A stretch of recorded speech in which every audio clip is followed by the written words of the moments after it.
आप देख रहे हैं देश लाइव, देश की आवाज।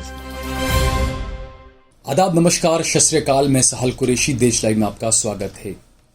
एक फिल्म का बड़ा अजीब सा डायलॉग था, कुछ लोगों को अजीब भी लगेगा। उस फिल्म का डायलॉग ये था कि मेरे मन को भाया, मैं कुत्ता काट के खाया। बहुत पुरानी फिल्म थी, शायद चाइना गेट फिल्म का नाम था, और उसमें जो विलन था जगीरा उसका नाम था।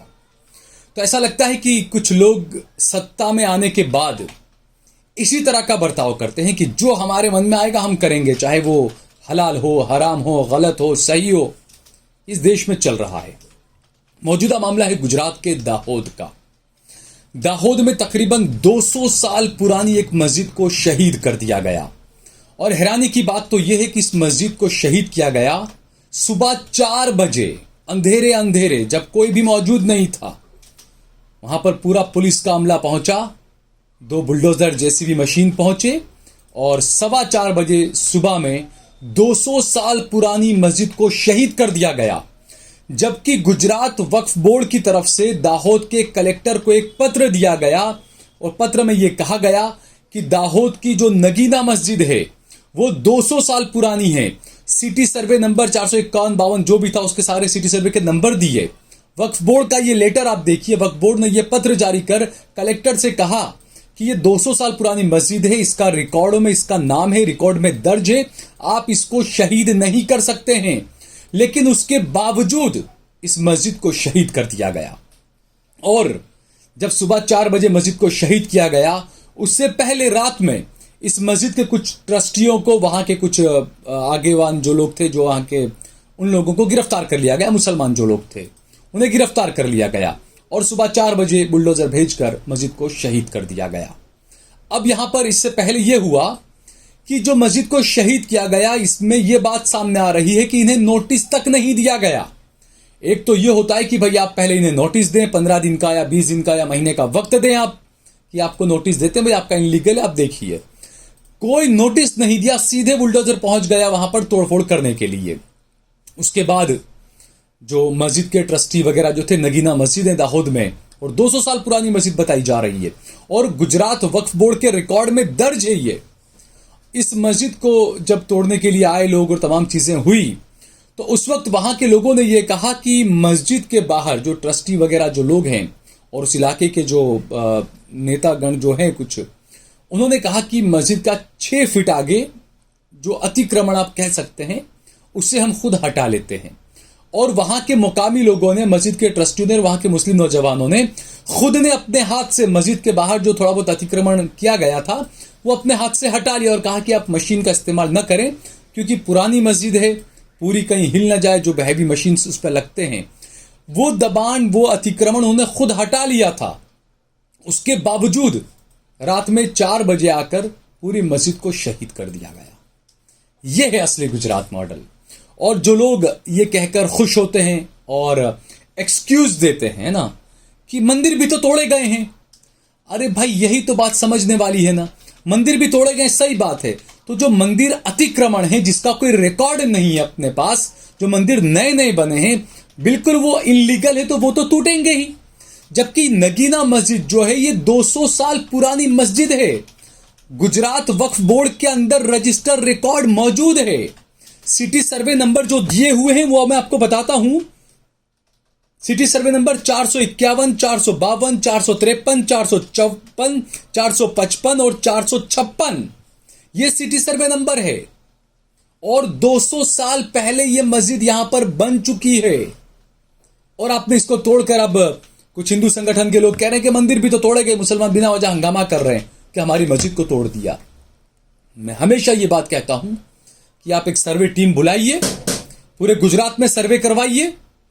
मैं दावे के साथ में कह सकता हूं कि आपको 5-10 हजार से ज्यादा मंदिर इनलीगल मिलेंगे, जो सड़कों पर बना दिए गए, जो कहीं पर भी फ्लाईओवर के नीचे बना दिए गए, ब्रिज के नीचे बना दिए गए। ऐसे बहुत सारे मंदिर आपको मिल जाएंगे। तो वो आप अतिक्रमण के नाम पे नहीं हटाएंगे, आप हटाएंगे मस्जिदों को, और वो भी उन मस्जिदों को जिनका रिकॉर्ड दर्ज है, जो 200 साल पहले बन चुकी है, उन मस्जिदों को आप हटा रहे हैं। तो ऐसा लगता है कि 2024 में जो आप हिंदू राष्ट्र का जो नारा देकर हिंदुओं को जो आंदोलित करने का काम कर रहे हैं, वो यही काम है मेरे ख्याल से। और हैरानी की बात तो यह है कि इस मामले को लेकर सीनियर अधिवक्ता ताहिर हकीम हाईकोर्ट में इस मामले को देख रहे थे, और चूंकि हाईकोर्ट में, गुजरात हाईकोर्ट में वैकेशन चल रहा है, तो जब अर्जी दाखिल की गई तो वहां पर उस अर्जी को माना ही नहीं गया कि भाई अभी तो वैकेशन चल रहा है, इसलिए हम इस अर्जी को अभी चलाने की इजाजत ही नहीं देंगे, परमिट ही नहीं किया। अब मामले को टाल दिया गया। अब होता यही है कि आप सोचिए, ज्यादातर ऐसे मामलों में यह होता है कि जब भी किसी ऐसी मस्जिद को, दरगाह को या मुसलमानों की बस्ती को उजाड़ना होता है या दलितों की बस्ती को उजाड़ना होता है, तो ये जो होते हैं म्यूनिसिपालिटी वाले और कलेक्ट्रेट वगैरह, तो ये अमूमन ये आरोप लगे कि जुमा के दिन, फ्राइडे के दिन नोटिस दिया जाता है कि लीजिए भाई आपको नोटिस है, आप 2 दिन के अंदर खाली करें। अब दूसरे दिन सैटरडे संडे होगा, शनिचर इतवार होगा। अब रविवार और शनिवार को कोर्टें बंद होती है, आपके पास में ज्यादातर कोई ऑप्शन रहता भी नहीं है, और बुलडोजर आपके वहां पर आकर चल जाता है। और यहां पर भी यही हुआ कि कोर्ट के अंदर मामला पहुंचा, कोर्ट ने परमिट नहीं किया। यह तो एक मामला हुआ, और दूसरी तरफ यह कि कोर्ट ने जब परमिट नहीं किया, कोर्ट के अंदर मामला पहुंचा, उसके बावजूद वहां पर कलेक्टर साहब की पूरी टीम पहुंच गई दाहोद की नगीना मस्जिद में, और मस्जिद को शहीद कर दिया गया। अक्सर ये देखा दिल्ली के जहांगीरपुरी और कई इलाकों में हमने देखा कि मामला हाईकोर्ट में है, हाईकोर्ट ने कहा कि हम कल सुनवाई करेंगे, तो ये म्यूनिसिपालिटी वाले, एनडीएमसी वाले, कलेक्ट्रेट वाले ये इंतजार ही नहीं करते कि भाई कोर्ट के अंदर गया है मामला तो चलिए रुक जाते हैं। ये आनंद फानंद में, जल्दबाजी में आकर उस मस्जिद को या मकान को या जो प्रॉपर्टी होती है मुसलमानों की या दलित को, उसको तोड़ देते हैं। कोर्ट का इंतजार तक नहीं करते कि आखिरकार हो क्या रहा है। तो ये जो चीजें देखी जा रही है, ये कई सवाल उठने इससे लाजमी हैं। और जब ये मामला सामने आया, दाहोद की नगीना मस्जिद का जो मामला सामने आया, तो कांग्रेस के विधायक इमरान खेड़ावाला साहब, कांग्रेस के पूर्व विधायक गयासुद्दीन शेख साहब, उन्होंने अपनी तरफ से जो करना चाहिए था, जितना उनके क्योंकि एक दायरा होता है ना, आप एक बियॉन्ड जाके तो कुछ कर नहीं सकते हैं, तो जितनी मेहनत कर सकते थे, जहां जहां बात कर सकते थे, वो बातचीत की उन लोगों ने। कलेक्टर से जहां करना था या मुख्यमंत्री को पत्र लिखना था, जो जो चीजें करनी थी सब की, लेकिन कहीं किसी की कोई सुनवाई नहीं हुई। और सुबह 4 बजे नगीना मस्जिद को, जो कि 200 साल पुरानी मस्जिद थी, उसको शहीद कर दिया गया। और मैं दोबारा दोहराऊंगा इस बात को कि जो लोग ये कहते हैं कि मस्जिद तोड़ी गई तो मंदिर भी तो तोड़े गए, तो मैं वापस ये कहूंगा कि आप जाकर डाटा उठाकर देखिए कि क्या वो मस्जिद लीगल थी या नहीं, या अतिक्रमण थी। जबकि ये जो मस्जिद, वो मंदिर जो है वो लीगल था या नहीं, या अतिक्रमण था। आप डॉक्यूमेंट देखिए उठाकर। नगीना मस्जिद के पेपर्स मौजूद हैं, जैसा मैंने बताया कि 200 साल पुरानी मस्जिद है, लेकिन जो मंदिर तोड़े गए उसके कितने पेपर थे, क्या थे, वो किसी को नहीं पता। तो ये जो चीजें चल रही है इस देश के अंदर कि भाई किसी के 100 तोड़ने हैं तो सामने 10 किसी और के तोड़ दो और दिखा दो भाई हमने इनके भी तो 10 तोड़े हैं ना। तो ये इस देश का चलन बन चुका है अभी। और कभी कभी ऐसा लगता है कि यही वो गुजरात मॉडल है जिसे मोदी जी पूरे देश में लागू करने की बात करते थे, और हो चुका है पूरे देश में लागू वो। तो ये कब तक आखिर चलेगा? एक मुनज्जम तौर पर लोगों को इकट्ठा होकर, बुद्धिजीवियों को इकट्ठा होकर एक रणनीति बनानी पड़ेगी कि आखिरकार ये जो चीजें चल रही है अतिक्रमण के नाम पर, सिर्फ एक समुदाय को खुश करके उसका वोट लेने के लिए जो चीजें चल रही है, आखिरकार इसको कैसे रोका जाए, कहां जाकर ये चीजें रुकेगी। और जो दूसरा पक्ष है जो खुश होता है, उनसे मैं कहूंगा कि देखिए, हमेशा मैं ये बात कहता हूं कि जो सांप होता है वो किसी को अगर डस रहा है तो आप खुश ना हो कि वो सांप डस रहा है किसी और को। वो सांप कब आकर आपको डस लेगा, आपको इस बात का अंदाजा भी नहीं है। इस बात को आप समझे। कुछ लोग हैं जिन्हें कुछ सांपों ने डसा, वो आज कहां है, कहां बैठे। एक वक्त उनका नाम हुआ करता था, लेकिन सांपों ने किसी ने डस के कहां का पता नहीं इनको वो कर दिया, किसी को कुछ पता ही नहीं। आज वो लोग कहां गुमनामी की जिंदगी में जी रहे हैं। तो इन चीजों को लोगों को समझना चाहिए।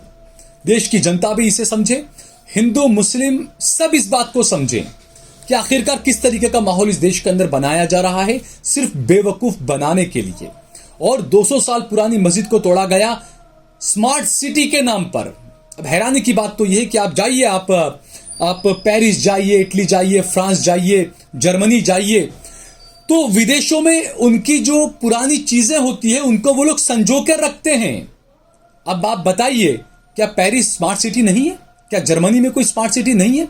क्या वेनिस वगैरह ये स्मार्ट सिटी नहीं है? उन्होंने अपनी पुरानी धरोहर को रखा और उसको रखते हुए अपनी चीजों को उन्होंने स्मार्ट सिटी बनाया। और आप स्मार्ट सिटी के नाम पर जो हेरिटेज जगह है 200-200 साल पुरानी, आप उनको शहीद कर रहे हैं हेरिटेज, आप स्मार्ट सिटी बनाने के नाम पर। मैं हमेशा यह बात कहता हूं कि विकास सिर्फ सड़क बना देना विकास नहीं होता कि आपने 100 घंटे में 100 किलोमीटर की सड़क बना दी, रिकॉर्ड कर दिया, यह विकास नहीं है। सिर्फ पुल बना देना, ब्रिज बना देना, यह विकास नहीं है। अटल ब्रिज बना देना, यह विकास नहीं है। उस विकास के साथ कितने युवा खुश हैं, कितनों को रोजगार मिल रहा है, कितने बेघर हैं। दिल्ली के अंदर G20 के नाम पर एक साथ 2.5 से 3 लाख लोगों को बेघर कर दिया गया, उनके मकान तोड़ दिए गए। क्यों? क्योंकि G20 का जो चल रहा है, विदेश से मेहमान आ रहे हैं, उनको झोपड़े ना दिख जाए, झुग्गी झोपड़ियां नहीं दिख जाए, उनको लगना चाहिए भाई मोदी जी का बहुत अच्छा काम है, मोदी जी ने सारा देखो गरीबी दूर कर दी है। अब उनको क्या पता, गरीबी नहीं, मोदी जी तो गरीबों को ही दूर कर रहे हैं। ये तमाम चीजें हम सबको सोचनी चाहिए। अगर आपको ये वीडियो पसंद आया हो तो इस पर कमेंट करें, इसे लाइक करें, इसे ज्यादा से ज्यादा शेयर करें। अगर आपने हमारा चैनल देश लाइव सब्सक्राइब न किया हो तो हमारे चैनल को जरूर सब्सक्राइब करें।